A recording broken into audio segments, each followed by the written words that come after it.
Hallelujah, hallelujah, hallelujah,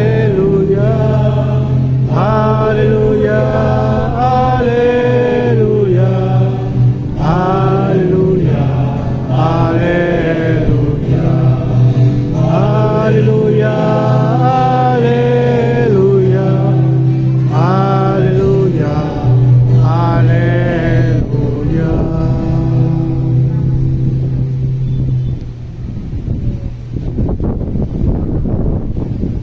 The Lord be with you. And with your spirit. From the Holy Gospel according to Saint Matthew. Glory to you, O Lord.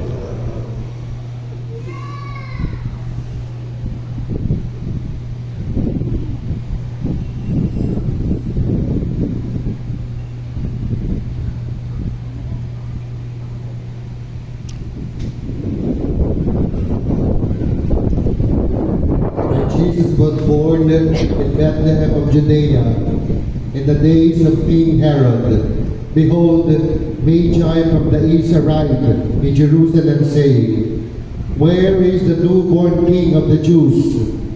We saw his star at his rising, and have come to do him homage. When King Herod heard this, he was greatly troubled, and all Jerusalem with him. Assembling all the chief priests and the scribes of the people, he inquired of them where the Christ was to be born. They said to him, In Bethlehem of Judea, for thus it has been written through the prophet, And you, Bethlehem, land of Judah, are by no means least among the rulers of Judah, since from you shall come a ruler who is to shepherd my people Israel. Then Herod called the Magi secretly and ascertained from them the time of the star's appearance. He sent them to Bethlehem and said, Go and search diligently for the child.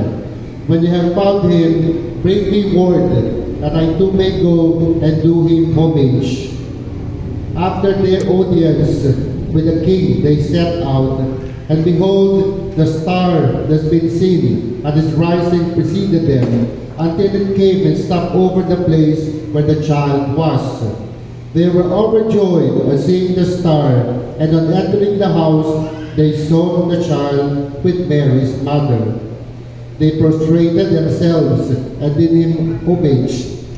Then they opened their treasures and offered him gifts of gold, frankincense, and myrrh, and having been warned in a dream not to return to Herod, they departed for their country by another way. By another way.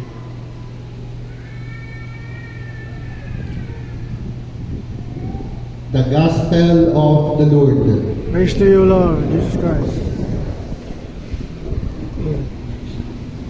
Una-una po, magandang hapon, maligayang Pasko at masaganang bagong taon sa inyo. Purihin natin ang Panginoon. Salamat sa Diyos. Salamat sa Diyos. Sa susunod na linggo,